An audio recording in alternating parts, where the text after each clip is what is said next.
Good morning, good afternoon, good evening. कैसे हैं आप लोग सब? आज हम लोग अपने 23rd क्लास में हैं। We studying the topic of TDS and TCS, a very important topic. every exam there is a question on this topic. So what is TDS and what is TCS? First remember, TDS or TCS is a tracing mechanism. It's a transaction tracing mechanism. Under this circumstance, when we are first discussing about TDS, there are two parties. One is known as the deductor and the other is known as the deductee, or should I say the payer and the payee. The concept of TDS says that whenever you are making payment for certain goods or certain services, you are required to deduct TDS. As in, if I am paying 3 lakh rupees to someone and if there is a charge on TDS on the same 3 lakh से मेरे को 10% या जो भी TDS का rate है वो अपने पास डिडक्ट करके रिमेनिंग अमाउंट उसको पेमेंट करना है, और ये टीडीएस मेरे को गवर्नमेंट के पास डिपॉजिट कर देना है. Like for example I give you छोटा सा for salary. In case of salary, if I'm required to pay a certain person a salary of rupees 70,000 per month and the salary per TDS is let's suppose 10%, so what I'll do is पहले 70,000 से I'll deduct 10%, 7,000, make that deposit of 7,000 with the government in the month 7th of the next month, in which I've deducted the 7th of the next month, and the remaining amount I'll pay to the person. So the person will receive 63,000 only. The person deducting the tax is known as the deductor, who is generally the buyer of the commodity and who is generally the payer of the money. जिसका TDS हम लोग deduct करते हैं, he is known as the deductee or the payee. ठीक है, the person who is liable to receive the payment on the goods or the service. ठीक है, तो इस कॉन्सेप्ट से we'll move towards TDS. ठीक है, TDS से basically government gets a track about a transaction being done.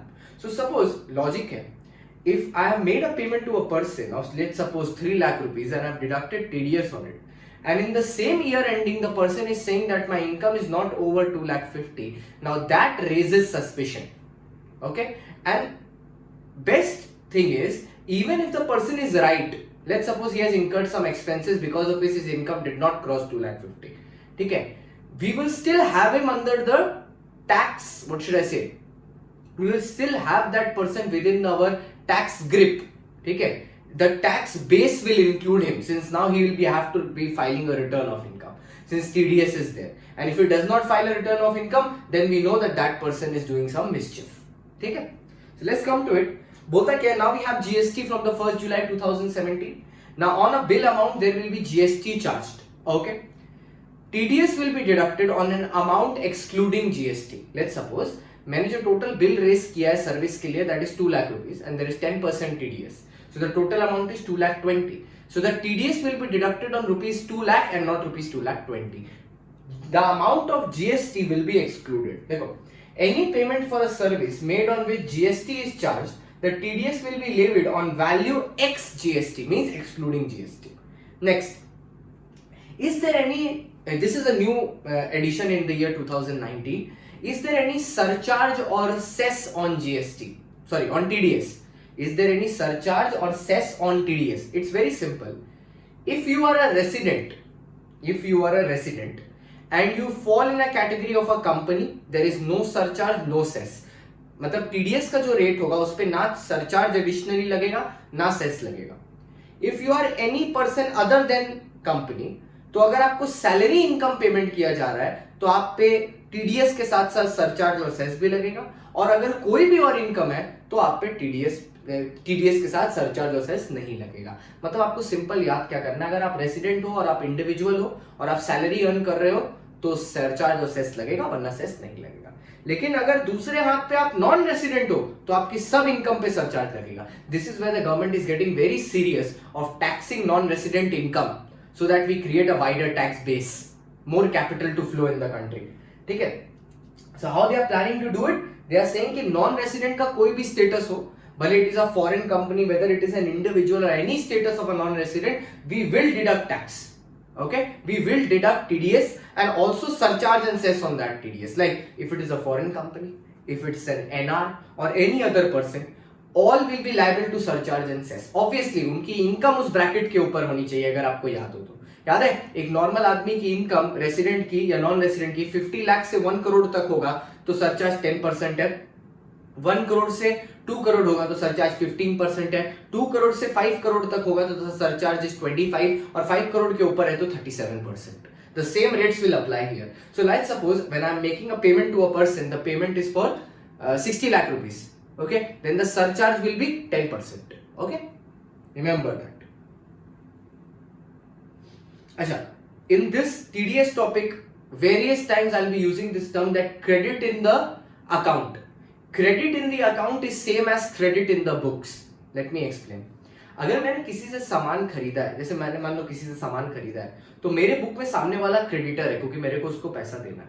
तो जिस दिन हम अपने बुक्स में उसको क्रेडिटर बना के एंट्री डालते हैं, this will be deemed as credit in the books in the accounts of the other person. Means मेरा book entry is enough for making payment to the other person.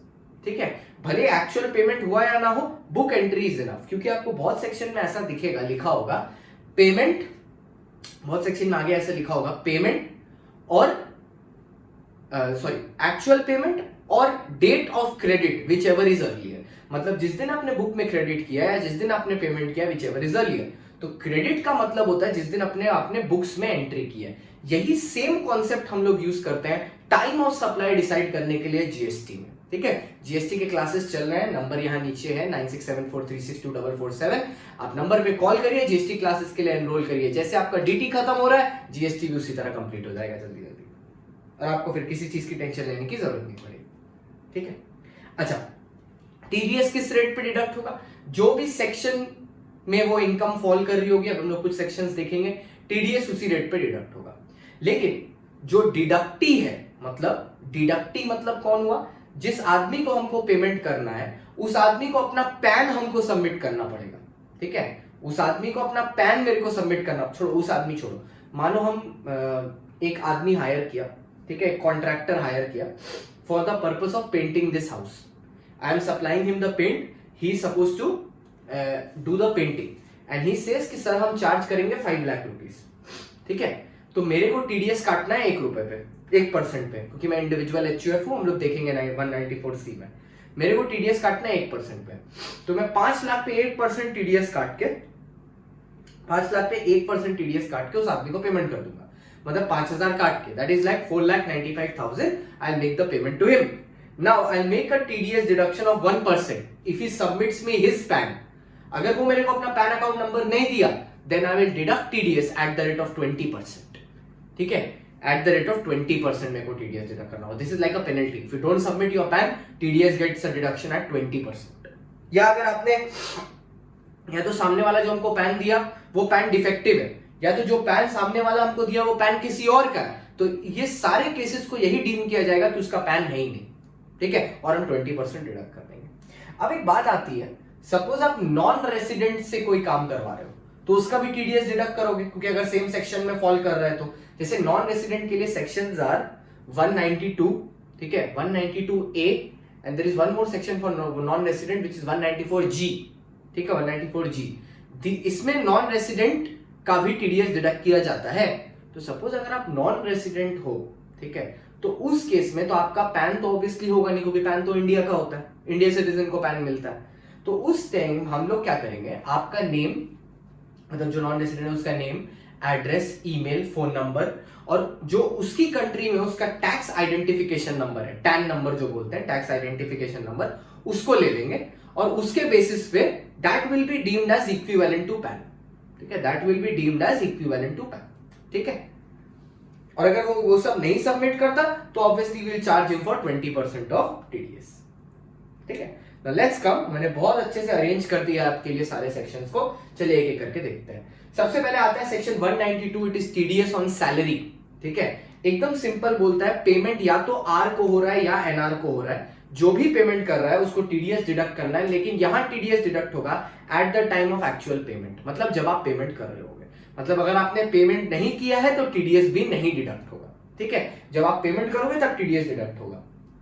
अब employer आपका TDS deduct करके जमा करेगा. आप एक काम क्या कर सकते हो, आप इंप्लॉयर को अपना सारा इनकम टैक्स का प्रूफ दे दो, जो जो एग्जेम्पशन आपको मिली है. ठीक है, अगर आपका लॉस फ्रॉम एचपी है, सिर्फ एक ही हेड का लॉस इंप्लॉयर आपको रिटर्न, मतलब इंप्लॉयर टीडीएस डिडक्ट करते टाइम यूज कर सकता है. बेसिकली ये एम्प्लॉयर करेगा कैसे, आपकी साल की टोटल इनकम का पैकेज उसको पता है। सपोज साल की आपकी टोटल इनकम है 6 लाख रुपए, अब 6 लाख पे उसको पता है कितना टैक्स निकल के आने वाला है, ठीक है, तो वो उस हिसाब से तुम्हारा टीडीएस डिडक्ट करेगा, हर मंथ की सैलरी से उतना उतना पैसा हटा के साइड में रखेगा।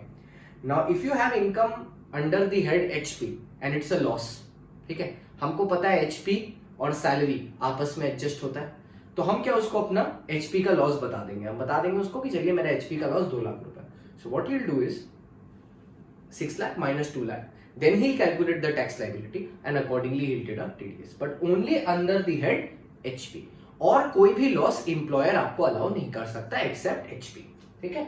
और रिलीफ अंडर 89(1) जो मिलता है वो आपको एम्प्लॉयर दे सकता है। मैंने आपको मार्जिनल रिलीफ कराया था, अगर आपको याद हो तो मैं लिंक नीचे लगा दूंगा, आप जाके उसको चेक कर सकते हो, ठीक है। नेक्स्ट 192A, अगर आपको अक्यूमुलेटेड अमाउंट, ठीक है, जो अक्यूमुलेटेड अमाउंट होता है जैसे रिकग्नाइज्ड प्रोविडेंट फंड का अमाउंट होता है, अगर एम्प्लॉय उसको क्लेम कर रहा है 5 साल होने से पहले, क्योंकि 5 साल के बाद वो नॉन टैक्सेबल हो जाता है, 5 साल होने से पहले, and if the amount is greater than 50,000, whether the employ is a resident और नॉन रेसिडेंट फर्क नहीं पड़ता, आपको टीडीएस काटना है @10%। Suppose the employee fails to give his own PAN, then you will have to deduct TDS under Acts per 42.744%. That is the maximum marginal rate of tax. मतलब इससे ज्यादा टैक्स हो नहीं सकता। ये कैसे निकलता है पता है? 30% प्लस 37% प्लस 4% करिएगा, 42.744% आ जाएगा। उतने पे टैक्स देना पड़ेगा अगर 50,000 को एक्सीड करता है और आपने अपना पैन नहीं सबमिट किया एम्प्लॉयर को। आजकल तो हालांकि जॉब एप्लीकेशन के टाइम ही सबको पैन नंबर लिखवा लेता है, ठीक है। Now what we come to 193, what is 193? 193 is TDS on interest of security, ठीक है। कब आपको इंटरेस्ट पे टीडीएस पेमेंट करना है? अगर 10% पे करना है। यहाँ पे कोई अमाउंट लिमिट नहीं है and this section is only for resident. Non resident के लिए 3 ही सेक्शन थे, 2 हो गए, 192 था और 192A था। Now we are coming to resident 193। Tax rate कितना है? 10%। किसके अगर आप 3 लोगों को पेमेंट करते हो तो आपको टीडीएस काटने की जरूरत नहीं। जैसे मतलब बेसिकली मेरे कहने का मतलब है अगर ये 3 लोग आपको इंटरेस्ट पेमेंट करते हैं तो वो लोग टीडीएस नहीं काटेंगे। कौन लोग हैं? Interest paid by government on government security. अगर आपको गवर्नमेंट से इंटरेस्ट मिला ऑन गवर्नमेंट सिक्योरिटी तो गवर्नमेंट आपका टीडीएस नहीं काटेगा। दूसरा, लाइफ इंश्योरेंस कॉर्पोरेशन से अगर आपको इंटरेस्ट मिला है वो आपका टीडीएस नहीं काटेंगे। तीसरा, आपने लिस्टेड सिक्योरिटीज में इन्वेस्ट किया था कंपनी की और कंपनी आपको इंटरेस्ट दे रहा है, बेसिकली डिवेंचर्स, तो आपका टीडीएस नहीं काटेगा। लेकिन अगर अनलिस्टेड सिक्योरिटी है, ठीक है, तो अगर इंटरेस्ट का अमाउंट 5,000 को एक्सीड करता है तो टीडीएस कटेगा 10%, वरना नहीं कटेगा। लिस्टेड पे नो टीडीएस, अनलिस्टेड पे टीडीएस। 194 एक सेक्शन है जो है TDS on dividend. Let me tell you, dividend income is exempted in India under 1034. Hence, there is no TDS on dividend. ठीक है, इसलिए मैंने उसको blank रखा है basically. Next we come to 194A. 195 is also interest, but it says this is interest other than on security. मतलब basically हम लोग यहाँ पे कौन से इंटरेस्ट के बारे में बात कर रहे होंगे? बैंक वगैरह के इंटरेस्ट के बारे में, ठीक है। अमाउंट एकदम सिंपल है, बोलता क्या है?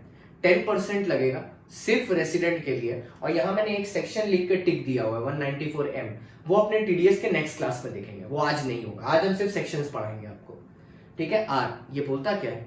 No TDS under 194A। कोई टीडीएस नहीं लगेगा 194A के अंदर अगर 1 साल में आपने किसी बैंक से या कोऑपरेटिव सोसाइटी बैंक से या पोस्ट ऑफिस से 40,000 से ज्यादा का अमाउंट नहीं रिसीव किया, 40,000 से ज्यादा का अमाउंट नहीं रिसीव किया, कोई दूसरे सोर्स से 5,000 से ज्यादा का अमाउंट नहीं रिसीव किया, और अगर आप सीनियर सिटीजन हो तो यही 40,000 का लिमिट 50,000 हो जाएगा। क्या बोला मैंने? आप पे कोई टीडीएस नहीं लगेगा अगर आपने किसी कोऑपरेटिव बैंक से या किसी पोस्ट ऑफिस से या किसी नॉर्मल बैंक से 40,000 से ज्यादा का अमाउंट रिसीव नहीं किया है। 40,000 तक इज अलाउड, 40,000 से ज्यादा नहीं होना चाहिए, ठीक है। नहीं रिसीव किया या 50,000 से ज्यादा नहीं किया अगर आप एक नॉन रेसिडेंट हो तो, सॉरी, अगर आप एक सीनियर सिटीजन हो तो, और अगर अदर केस है, मींस अदर देन बैंक या कोऑपरेटिव बैंक या सोसाइटी के अलावा कोई लोग हैं, पोस्ट ऑफिस के अलावा, उस केस में 5,000, ठीक है। ये था एनी अमाउंट के लिए। अब मैं बात कर रहा हूं स्पेसिफिकली इंटरेस्ट के लिए, ठीक है। अगर आपको किसी बैंक से इंटरेस्ट मिला है जो बैंक सीबीएस मेथड फॉलो करता है, तो वो अपने सारे ब्रांचेस में आपके अकाउंट मिला लेगा, और अगर आपका टोटल इंटरेस्ट पेमेंट 10,000 को क्रॉस कर रहा है, वो अपने सारे बैंक जितने ब्रांचेस हैं उसको मिला लेगा, और अगर आपका टोटल इंटरेस्ट 10,000 को क्रॉस कर रहा है तो आपका टीडीएस काट देगा। इससे आपके दिमाग में एक चीज आया, मतलब सर मेरा अगर 4 बैंक में सेविंग्स अकाउंट है, सेम बैंक की 4 ब्रांचेस में, ठीक है, तो क्या मेरा इंटरेस्ट पे टीडीएस कटेगा? मैं आपको सबसे पहली बात बता दूं, सेविंग्स अकाउंट पे टीडीएस नहीं कटता। सेविंग्स अकाउंट पे जो इंटरेस्ट आपको मिलता है उस पे कोई टीडीएस नहीं कटता। ये टीडीएस जो मैं आपको पढ़ा रहा हूं इंटरेस्ट पे, this is for FD, fix deposit, recurring deposit, FDR, ये सब चीजों के लिए पढ़ा रहा हूं। तो सेविंग्स बैंक अकाउंट पे कोई भी इंटरेस्ट नहीं लगता, चाहे आप सेविंग्स अकाउंट पोस्ट ऑफिस के साथ खोलो, चाहे आप सेविंग्स अकाउंट बैंक के साथ खोलो, चाहे आप सेविंग्स अकाउंट कोऑपरेटिव बैंक के साथ खोलो, उस पर कोई टीडीएस नहीं है। ठीक है, ये सारी बातें यहां पे लिखी हुई हैं। ठीक है, और बैंक को अगर आप बैंकिंग की सर्विसेज के लिए पेमेंट कर रहे हो उस पर भी टीडीएस नहीं होगा। आप बैंक का टीडीएस नहीं काट सकते। ऐसे आप बैंक को क्या चीज सर्विसेज करते हो? लॉकर मेंटेनेंस की सर्विस के लिए पैसा देते हो, तो क्या आप बैंक का पैसा काट के रख लेते हो क्या? नहीं, आप विदाउट टीडीएस पेमेंट करते हो। आप बैंक को कमीशन पेमेंट करते हो, ड्राफ्ट वाफ्ट, जब सीए इंस्टीट्यूट का पहले जमाने में ड्राफ्ट आउट बनाना पड़ता था, अभी तो सब ऑनलाइन पेमेंट हो गया, या कॉलेजेस का ड्राफ्ट आपको पेमेंट करना होता है या चेक से पेमेंट करना होता है, तो आप बैंक को कमीशन पेमेंट करते हो, तो कमीशन पेमेंट करते टाइम क्या आप बैंक का टीडीएस काटते हो क्या? नहीं, बैंकिंग की सर्विसेज पे consumers can not deduct TDS. ठीक है, अब आया 194B। 194B is very easy. B is for KBC. B is for KBC. KBC एक गेम शो है। वैसे ही अगर आप कोई लॉटरी या गेम शो में कुछ मनी जीतते हो तो उस पर 30% टीडीएस कटता है। अगर आप रेसिडेंट हो और उसका अमाउंट 10,000 से ज्यादा है तो टीडीएस कटेगा, और अगर आप नॉन रेसिडेंट हो तो आपको किसी भी तरह का विनिंग्स हो टीडीएस कटेगा। कभी कभार लॉटरी में हम लोग गाड़ी जीतते हैं या पैसा जीतते हैं। अगर पैसा जीतते हैं तो सीधा 30% काट के पेमेंट कर देगा आपको सामने वाला। अगर आप गाड़ी जीतते हो तो गाड़ी का जितना वैल्यू है उसका 30% आपको अपनी जेब से पेमेंट करना होगा एज टैक्स, उसके बाद ही आपको गाड़ी मिलेगी। मतलब अगर इन काइंड है, so the person has to pay the tax before receiving the goods. Next same 194BB, भागम भाग, घोड़े भागते हैं, तो अगर विनिंग्स फ्रॉम रेस हॉर्सेस हुआ है, सारे प्रोविजन सेम, मतलब 10,000 के ऊपर होगा तभी रेसिडेंट के लिए टीडीएस है 30% पे, नॉन रेसिडेंट के लिए एनी अमाउंट। अगर winnings in cash and kind है तो काइंड वैल्यू का आपको पहले टैक्स कलेक्ट कर लेना है, उसके बाद ही आप गुड्स को डिस्पैच कर सकते हैं।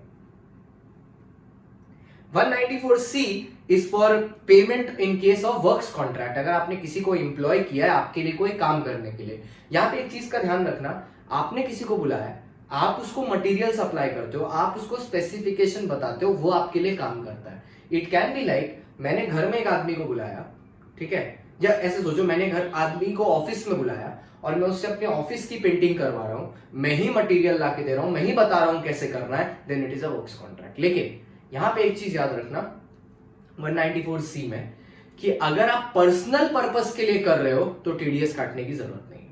194C, J, 194A, मैं फिर से बोल देता हूं, 194A, 194C, 194J, 194A, 194, sorry 194A बोल, हाँ 194A, 194C और 194J, ये 3 सेक्शन के अंदर, ठीक है, अगर आप पर्सनल यूज के लिए सामान यूज कर रहे हो, ठीक है, पर्सनल यूज के लिए कर रहे हो, सॉरी 3 बोल दिया मैंने, एक छोटा सा मिस्टेक हो गया। 194C और J के अंदर अगर आप पर्सनल यूज के लिए सामान यूज कर रहे हो, ठीक है, सिर्फ पर्सनल अपने पर्पस के लिए, तो आपको टीडीएस काटने की जरूरत नहीं। ठीक है, अगर आप बिजनेस के लिए कर रहे हो तो फिर टीडीएस डिडक्ट करना पड़ेगा। ठीक है, तो देखो टीडीएस कितने पे डिडक्ट करना है?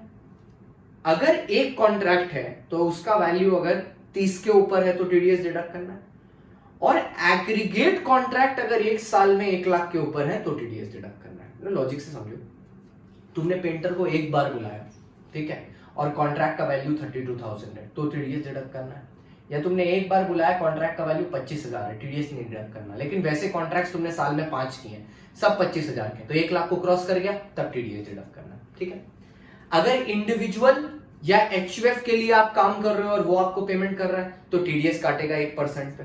मतलब मेरा कहने का मतलब है, जो मेरे को सर्विस प्रोवाइड किया है वो इंडिविजुअल या एचयूएफ है, वो एक नौता पेंटर है या उसकी पूरी फैमिली पेंटिंग बिजनेस में है, एचयूएफ का पेंटर है, तो मैं टीडीएस काटूंगा 1% पे।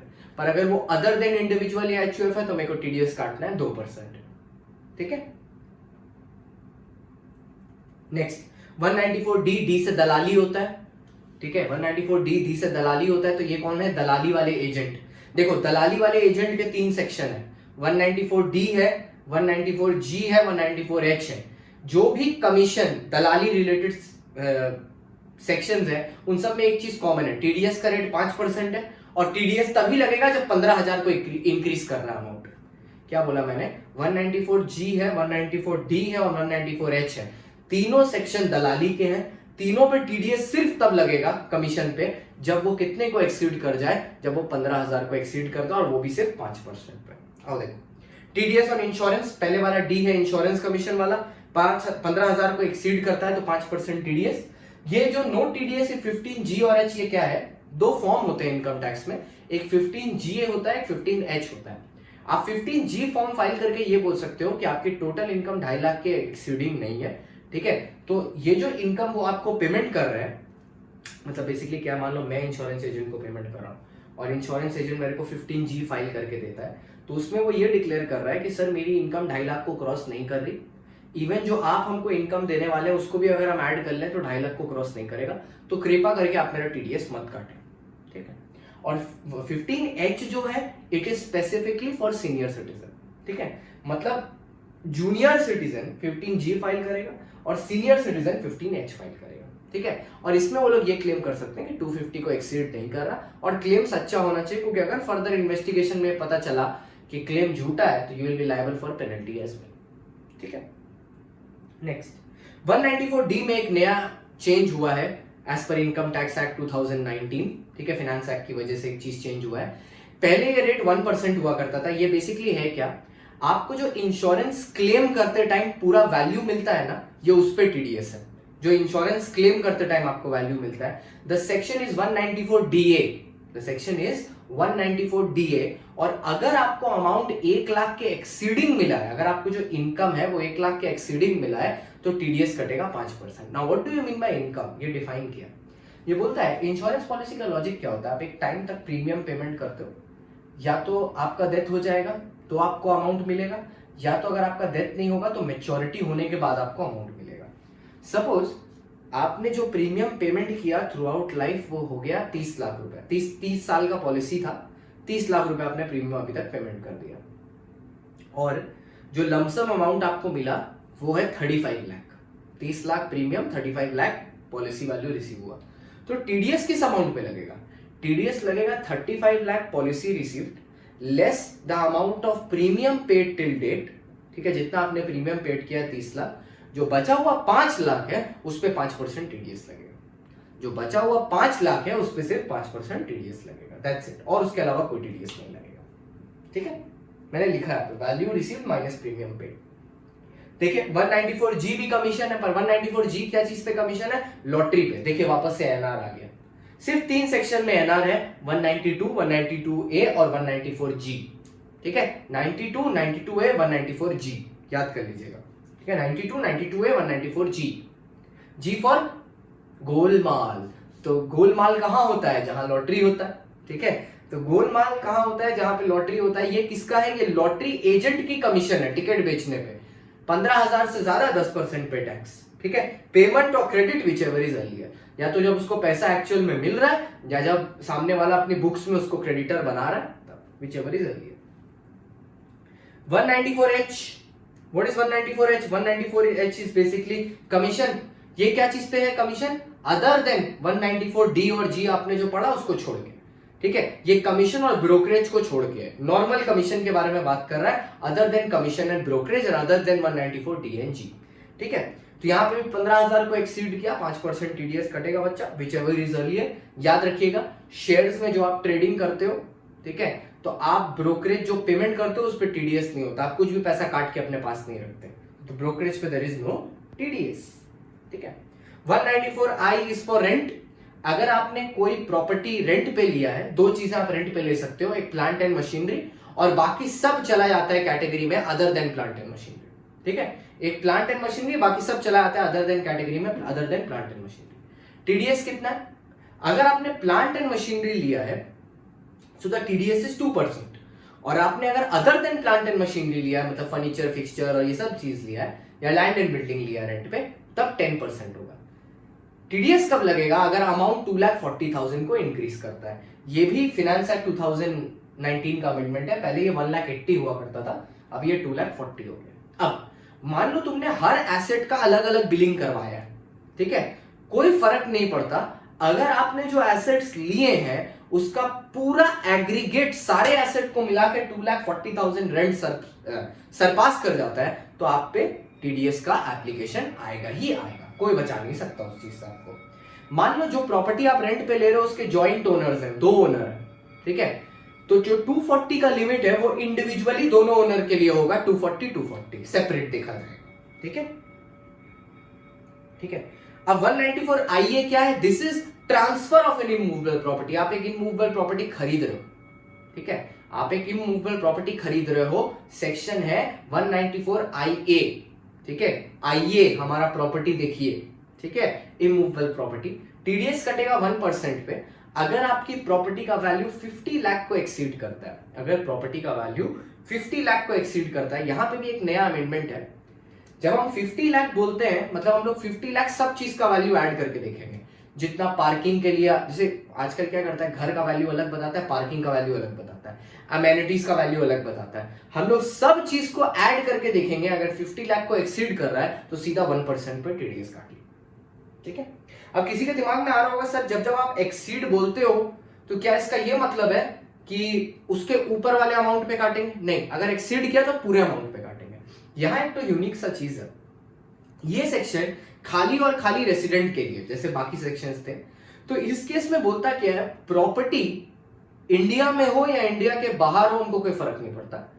टीडीएस हम सिर्फ तब काटेंगे जब बेचने वाला रेसिडेंट हो। बोल क्या रहा है, प्रॉपर्टी इंडिया में हो या इंडिया के बाहर हो फर्क नहीं पड़ता, टीडीएस सिर्फ तब कटेगा जब बेचने वाला रेसिडेंट हो। ये आप लोग कहां से इसको रिलेट करो, इसको आप सीधा रिलेट कर लो मेरे वो वाले टॉपिक से, रेसिडेंशियल स्टेटस। अगर वो एनआर है, ठीक है, अगर वो एनआर है, ठीक है, तो उसका income deem to accrue and arise होगा, टैक्सेबल इन इंडिया होगा, और उस पे हमको टीडीएस भी काटना चाहिए, पर उस पे टीडीएस यहां नहीं कटेगा 194 आईए में, उसका टीडीएस कटेगा सेक्शन 195 में। तो आईए में टीडीएस उसका नहीं कटेगा। देखो मैंने यहां पे एक तो छोटा सा बना दिया, लैंड अगर इंडिया में है टीडीएस कटेगा, आउटसाइड इंडिया तो भी कटेगा। अगर पेमेंट टू रेसिडेंट है टीडीएस कटेगा, पेमेंट टू एनआर है टीडीएस नहीं कटेगा। देखो, even if land is in India and payment to NR, still there will be no TDS under 194 LA, ठीक है, आइए सॉरी, उल्टा there will be TDS under 195, ठीक है। अच्छा, बी से क्या होता है, बंगाली लोग बोलते हैं बी से बाड़ी होता है ना, बाड़ी, तो 194 IB इज बाड़ी, ठीक है, बाड़ी। हम यहाँ पे रहने के लिए घर खोज रहे हैं और रेंटल इनकम चुका रहे हैं, रेंटल पेमेंट कर रहे हैं घर में रहने के लिए।